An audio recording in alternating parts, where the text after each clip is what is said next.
Today is May the 15th, the last day that the red shirts are allowed by the prime ministers to continue the rally.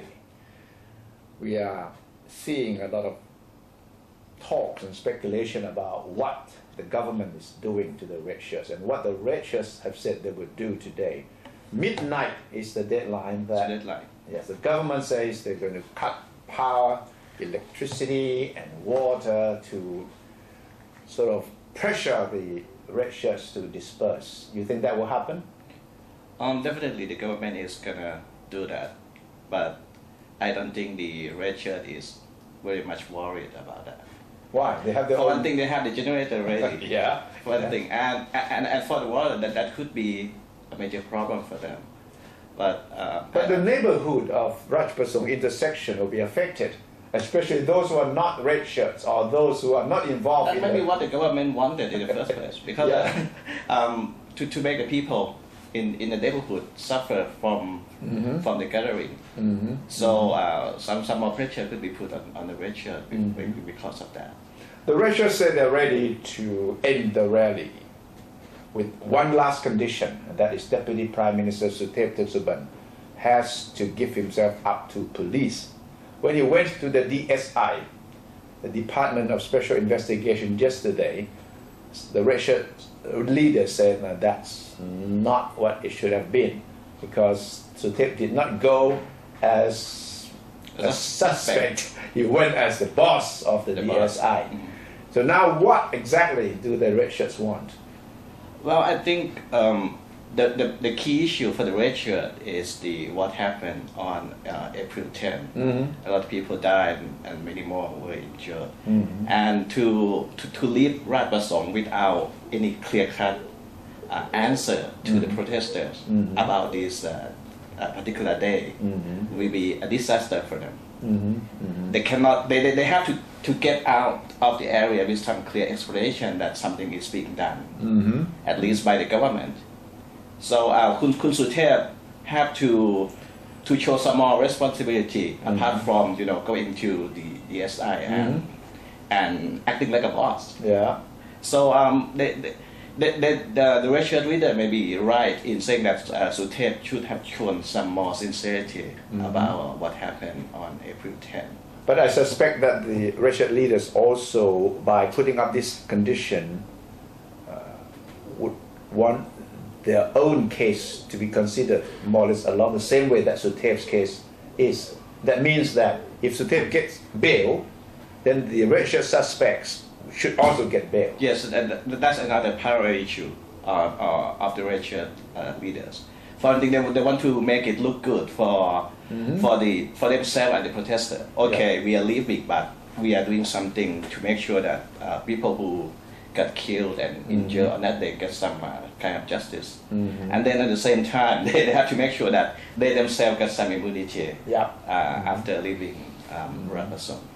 But Prime Minister Abhisit seems to say that no more talks. No more talks. You're raising new conditions every day, and this is the end of the talks. From now on, the soldiers, the policemen will move in and do whatever that has to be done. You think Abhisit is getting really tough? Yes, I think he's been waiting for long enough as far as Abhisit is concerned. I think he got a get out of jail card, so to speak, now. If he take any tough action, it's going to be, I don't think the reaction, even domestically or internationally, would not be that bad. We all have seen that Abhisit had tried every means possible to give the red shirt all the time they wanted, all the conditions. He even allowed Suthep to go to the DSI to report himself. So now it's like if Abhisit want to crack down to go to the extreme. You think he has justification? Yes, I think he can do so with his conscience clear. That means that the original election day that he would propose, the November 14, may not hold anymore. Actually, from our news meeting today, we have heard from high-ranking sources that the government is now the deal for November 14 election is off. Actually. Does that mean the rally will continue and the confrontation Will will continue, and continue. we don't see an end? We seem to be back to square one actually.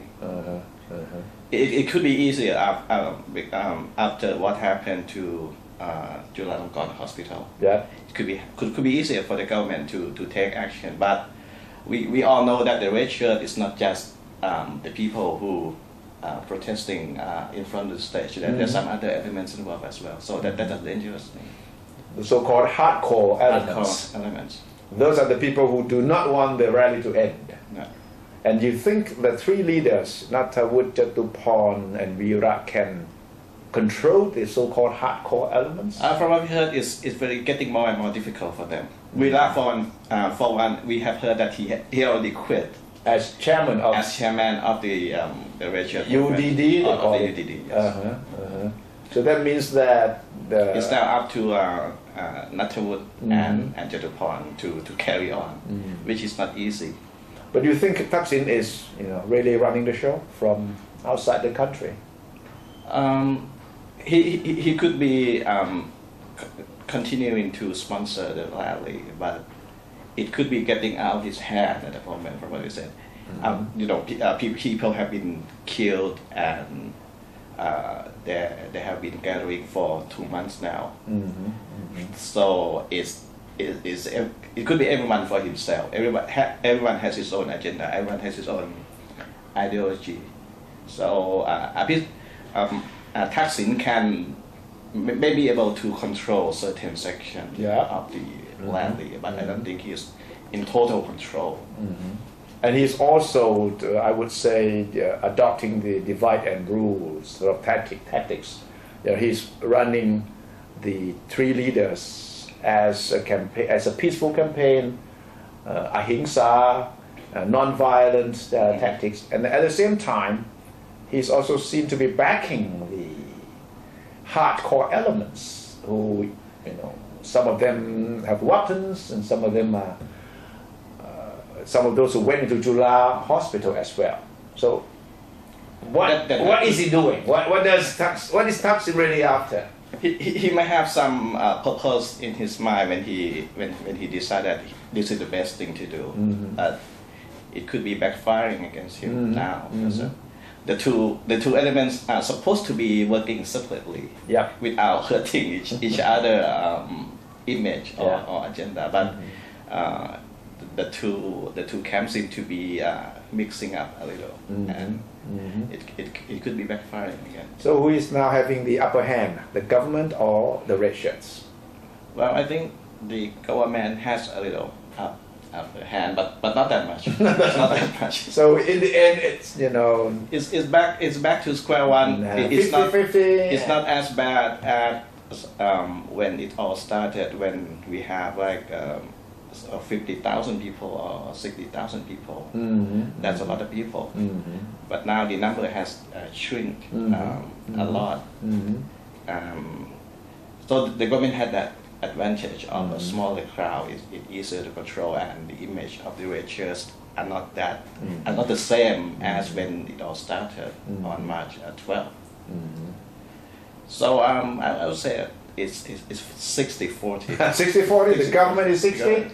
And the red shirts are 40, so we shall see what will happen tonight at midnight, whether the water supply and power will be cut off at Rajprasong, and what will happen next.